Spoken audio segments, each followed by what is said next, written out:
You can do it alone.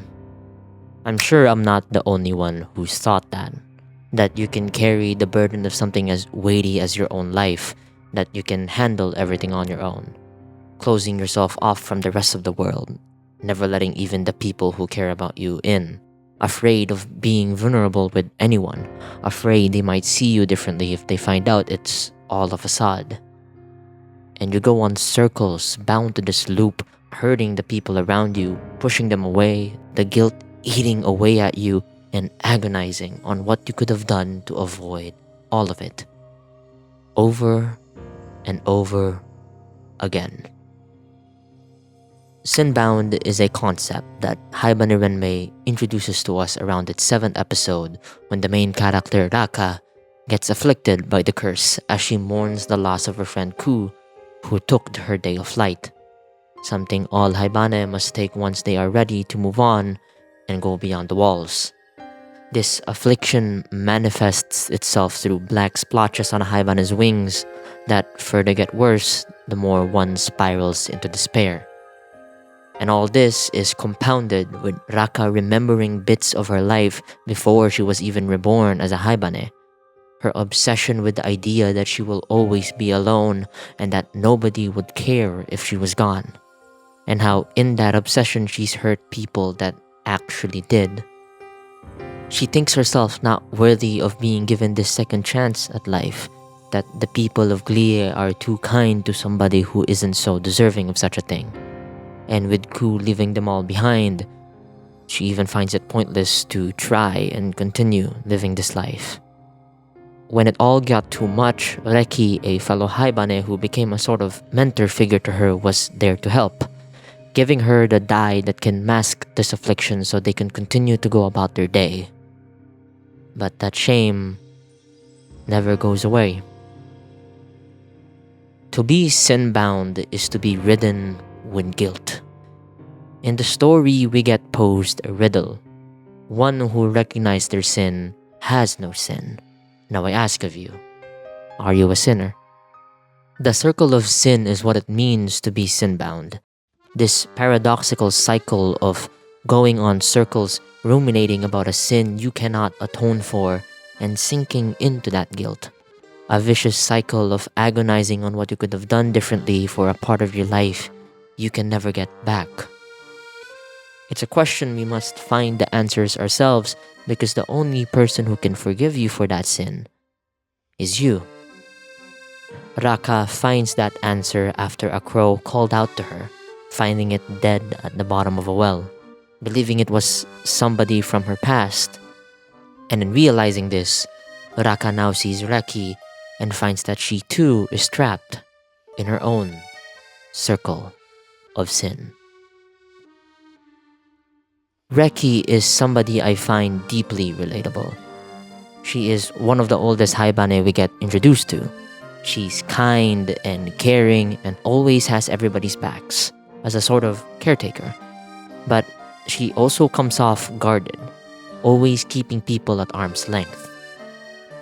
She was born sin-bound, taught to hide her affliction through the dye she ends up also giving to Raka by the Haibane Renmei, deeply instilling in her the shame that carries and loads herself for it. And in her shame, she's caused harm to those she cares about. She's isolated herself in order to never feel the pain of people leaving her behind ever again, and in doing so, hurts herself and those who care about her. Reki uses the Haibane's customs and traditions, things meant to guide these feathers to lead a better life, as a means to validate the suffering she inflicts on herself. She lives a contradiction, so convinced that she can have no salvation because of the jealousy she felt for Ku, who was able to go beyond the walls, and Raka, who was able to break out of being sin-bound. Yet she pours everything into being the picture-perfect example of a Haibane, kind and caring to forget her sin, and in hopes that maybe, just maybe, God would come and offer her the forgiveness she's been seeking. But no salvation came to her no matter how much she wished for it. She couldn't find it in herself to call for help because she was afraid that no one would answer, afraid to prove the idea that she was truly alone from the very beginning. Haibane Renmei teaches us that help only comes to those who ask and that we can't do it alone. The end of the show has Reki, before it was too late, finally calling for help. And Raka, like the Renmei said, becoming the bird that saves her. Her name Reki no longer meaning to be trampled or run over, but a stepping stone. Like the ancient staircase that serves as a stepping stone for the Haibane to take their day of flight, Reki is a stepping stone, one that guides the weak. They both found it in their hearts to forgive themselves and realize they were never alone. Finally, she can fly beyond the walls, no longer fearing the uncertainty of what's to come and moving forward. You can do it alone. We've all ended up in Raki's position at some point, believing that we can carry the burden of something as weighty as our own lives, that we can handle everything on our own, that we don't need help. I graduated a month and a half back, and now I stand here at this new crossroads, frozen in place. Without the hustle and bustle of university, I'm now left with thoughts and anxieties that I've kept to the wayside for all this time. I feel so ill-equipped for what lies before me, unprepared and lost on what I'm gonna do with my life, grappling with how much I want to pursue YouTube while the risks continue to plague me and the fear that it might never work out, but feeling like I was put in this world to do something like this. I feel like I'm being held back not just by my ability, but the fact I don't have the resources to truly go for it, and I feel like I'm running out of time. Am I gonna live in regret because I was too scared to even try? If only somebody out there could just tell me I'm not cut out for this and I should just give up, Put to rest that part of me that cannot let this go. And I find myself looking back, thinking of what could have been if I had just done more back then, taken the opportunities given to me and be more proactive with things. I keep agonizing on these feelings, and now I stand here as the world moves on, my peers move forward, and I stuck in this vicious cycle, feeling as aimless as ever. And I am terrified of being vulnerable about that.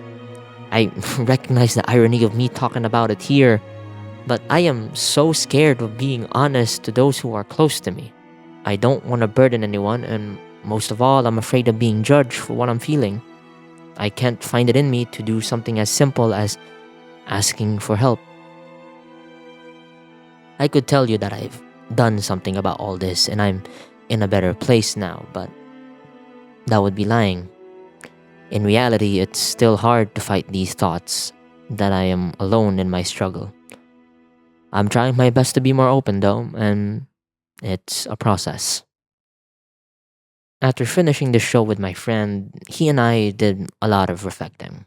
Just talking about what this story did for us in our lives and how I had to face some things I've been unwilling to for quite some time now. And honestly, I'm glad it did. It's great to be reminded that it all starts with you, but that you're not alone. Even if the struggle you're going through is something you must face by yourself, there are people who got your back that can make carrying that burden easier. Because change can't happen alone.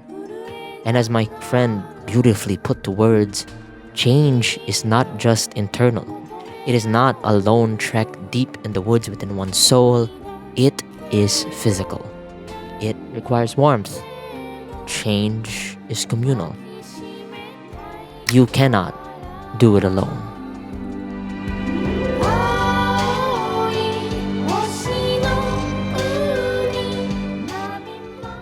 So, yeah. Sorry about how heavy it got around the end. Haibane Renmei is a show I've known about for years, as my friends online talked about it. And I'm glad I found the opportunity and watch it now, and with a friend, no less. And with that, I gotta hop on more of the works Yoshitoshi Abe is involved in. Already got one down with Technolize, so that might get a video too. Maybe, if you want. This show has become pretty special to me, and I understand now why it was given the accolade of a classic. And I want to know what you think of it in the comments, as this anime is so much of a vague poster, you probably came out of the show with a different lesson. Anyway, I'd like to thank the friends who continue to support me, especially Ame, who said that I watch it with and helped a lot with the script. I stole his title too, by the way, so yeah, thank you for that. And to you, dear viewer, whether you're new or old, thank you for watching. This one took some time, but I'm glad it didn't take as long as the last one. And I will do everything in my power for the next to be the same. Also, if you want to support me, I have a Ko-fi now, and also a Patreon, although I'm not really sure what to do with it yet. And if you got any suggestions as to what I can offer over there, do let me know. So that's that. Like, subscribe, share this with your friends and all that, and I will see you next time.